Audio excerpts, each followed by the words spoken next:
হবিগঞ্জের চুনারুঘাট উপজেলার আহমদাবাদ ইউনিয়নের রাজার বাজার এলাকায় সরকারি রাস্তায় অবৈধভাবে গেট ও লোহার লম্বা ইস্পাত বসিয়ে জনসাধারণের চলাচলে প্রতিবন্ধকতা সৃষ্টির অভিযোগ উঠেছে উপজেলা আওয়ামী লীগের উপদেষ্টা মুক্তিযোদ্ধা ফয়জুল ইসলামের বিরুদ্ধে।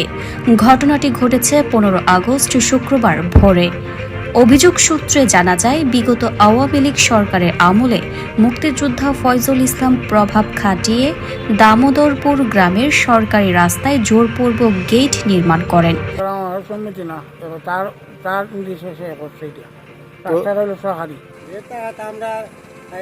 রাস্তা হইতেছে না, এখন আমরা প্রথম ভাবছি যে এটা তার ব্যক্তিগত, পরে যখন দেখা যায় এটা তদন্ত করে দেখা যায় এটা এই সরকারি খাতা। ওই সময় আমরা ওই ভাবছি না, বাধা দিলাম না, বাধা দিছি এর উপর কিনছি, আমার দেখা আমি কিনছি। ওই যে বন্দি আনছি মাল 19,000 গাড়িগুলো আসবার লেগে দেয় না, 19,000 গাড়িগুলো আসবার লেগে দেয় না, বড় গাড়ি ঢুকতে পারে না। স্থানীয়দের অভিযোগ, বাধা সত্ত্বেও তিনি কাজ চালিয়ে যান এবং বিশেষ করে সনাতন ধর্মাবলম্বী বাসিন্দাদের বিভিন্ন সময় ভয়ভীতি ও হুমকি প্রদান করেন। 5 আগস্ট দেশের রাজনৈতিক পরিবর্তনের পর এলাকাবাসী ও গণ অধিকার পরিষদের সাধারণ সম্পাদক হাফিজ তালুকদারের উদ্যোগে রাস্তাটি পাকাকরণের জন্য টেন্ডার প্রক্রিয়া শুরু হয়। এরপর থেকেই ওই প্রভাবশালী নেতা নানান কৌশল অবলম্বন করে কাজটি আটকে দেওয়ার চেষ্টা করেন। আসলে উনি যখন এই গেটটা দিয়েছেন, আপনারা জানেন আমাদের দামোদরপুর গ্রাম হচ্ছে শতকরা 95% মানুষ কিন্তু সনাতন ধর্মের, হিন্দু ধর্মের মানুষ, কিন্তু ভয়ে অনেক কিছু বলতো না। যে যেভাবে পারছে করছে, বিশেষ করে আওয়ামী লীগ ক্ষমতায় ছিল, উনি আওয়ামী লীগের রাজনীতি করতেন, এই হিসাবে উনি ওনার মতো করে উনি করতে পারছেন। স্বৈরাচার শেখ হাসিনা পতনের পরে আমরা আমাদের এলাকার কৃতি সন্তান নাহিদুদ্দিন তারেকের মাধ্যমে আমরা এই রাস্তাটি পাকাকরণের জন্য মাননীয় এলজিআরডি উপদেষ্টা মহোদয়ের মাধ্যমে আমরা এই রাস্তাটি পাকাকরণের জন্য আমরা একটা ব্যবস্থা হয়েছে। আশা করি আমরা খুব শীঘ্রই রাস্তাটি টেন্ডার হবে।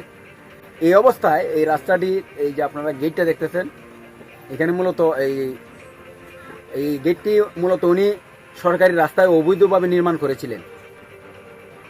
2007 সালে মাঠ জরিপ হয়েছে, 2022 সালে এটা গেজেটভুক্ত হয়েছে, গেজেট আকারে এটা প্রকাশ হয়েছে।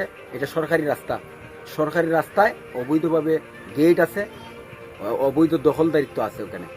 রাস্তাটি সরকারি খাস ও এলজিইডি আইডিভুক্ত হওয়া সত্ত্বেও মুক্তিযোদ্ধা ফয়জুল ইসলাম দাবি করেন তিনি এই রাস্তা এলাকাবাসীকে দিয়ে দিয়েছেন, অথচ চলতি বছরের 8 জুলাই তিনি সহকারী জজ আদালত চুনারুঘাটে উপজেলা প্রকৌশলী, নির্বাহী প্রকৌশলী হবিগঞ্জ, উপজেলা নির্বাহী কর্মকর্তা চুনারুঘাট ও জেলা প্রশাসক হবিগঞ্জকে বিবাদী করে মালিকানা দাবিতে আদালতে মামলা দায়ের করেন।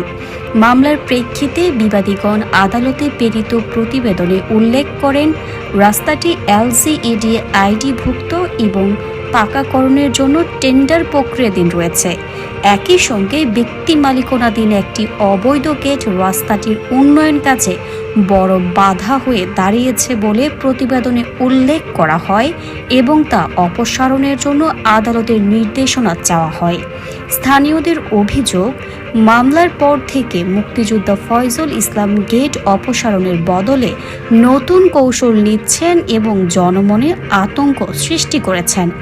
সর্বশেষ শুক্রবার ভোরে পুরনো গেটের নিচে আরেকটি লোহার লম্বা ইস্পাত বসিয়ে চলাচলে আরও প্রতিবন্ধকতা সৃষ্টি করেন, যা নিয়ে এলাকায় উত্তেজনা বিরাজ করেছে এবং যে কোনো মুহূর্তে বড় ধরনের অপ্রীতিকর ঘটনা ঘটতে পারে।